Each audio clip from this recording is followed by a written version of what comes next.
समय में इतना गति है, समय में इतना तीव्रता है जो हम लोग पहचान नहीं पाते हैं। और बलि समय है, मनुष्य बलि नहीं है। बलि का अर्थ है ये बलवान। बलवान हर समय यही देखता है हमसे नीचे जितने हैं सब नीचे रहे। बलवान का ये अर्थ नहीं है जो हम बलवान के ये भी अर्थ है विद्या से बलवान, बुद्धि से बलवान, और जो है सो धन से बलवान, शरीर से बलवान, और अपने समुदाय से बलवान, सबसे बलवान। लेकिन काल पुरुष जो है ना, किसी को अपने से बलवान होने नहीं दिया है। क्यों? वहाँ दैवी संविधान है। दैवी संविधान को कोई पार नहीं कर सकता है, अंदर रहना है। उसको जो उल्लंघन होता है तो वो सज़ा ऐसे सज़ा देते हैं जो उसको कोई हाथ पकड़ने वाला नहीं रहता है, कोई बचाने वाला नहीं होता है। संसार में कोई भी उसको नहीं बचा सकता है। यदि बचाने वाला होता तो भीष्म इच्छा रूपी कवच धारण करके उसको दुर्योधन को बचाने के लिए तत्पर था, और द्रोणाचार्य भी था, कर्ण भी था, कृपाचार्य भी था। ये सब कोई दुर्योधन को बचा नहीं पाया। गांधारी सत्यवती थी, वो भी कवच उसको पहनाया, वो भी कवच काम नहीं किया।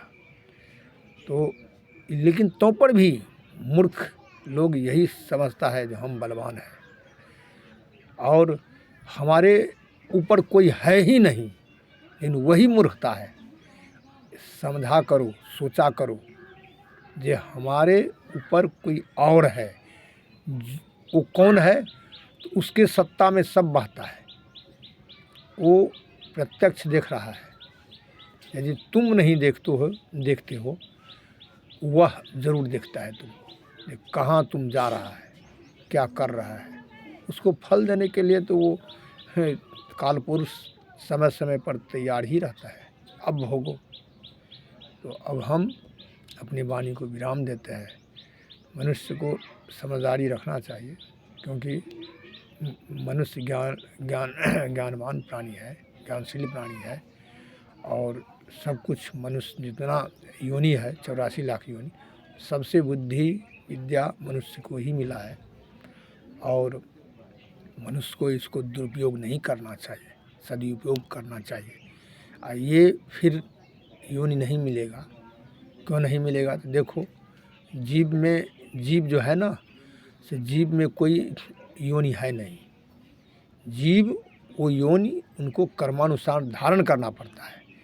चाहे वो कुत्ता का हो, बिल्ली का हो, शेर का हो, गीदड़ का हो, हाथी का हो, चींटी का हो, या जो कुछ चिड़िया वगैरह है उसका हो, या जितने देखते हैं सब उसको कर्मानुसार ही जीव को वो शरीर चोला लगाना पड़ता है और कर्मानुसार उसको भोगना पड़ता है।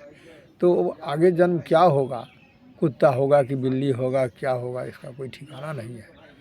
इसीलिए कर्म पर ध्यान रखा करो। जो हम जो कर्म करते हैं तो कर्म हमारा शुद्ध है या अशुद्ध है, या अच्छा है या खराब है, कैसा है, उस पर ध्यान देना चाहिए।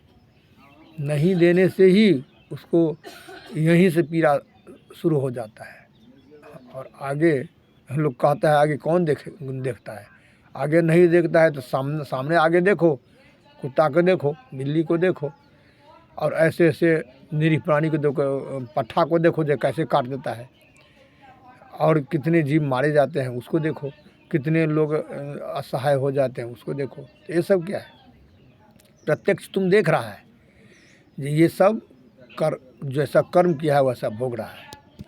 फिर भी क्या हो गया, तुम पहचान नहीं पा रहे हो। अब हम अपने वाणी को विराम देते हैं।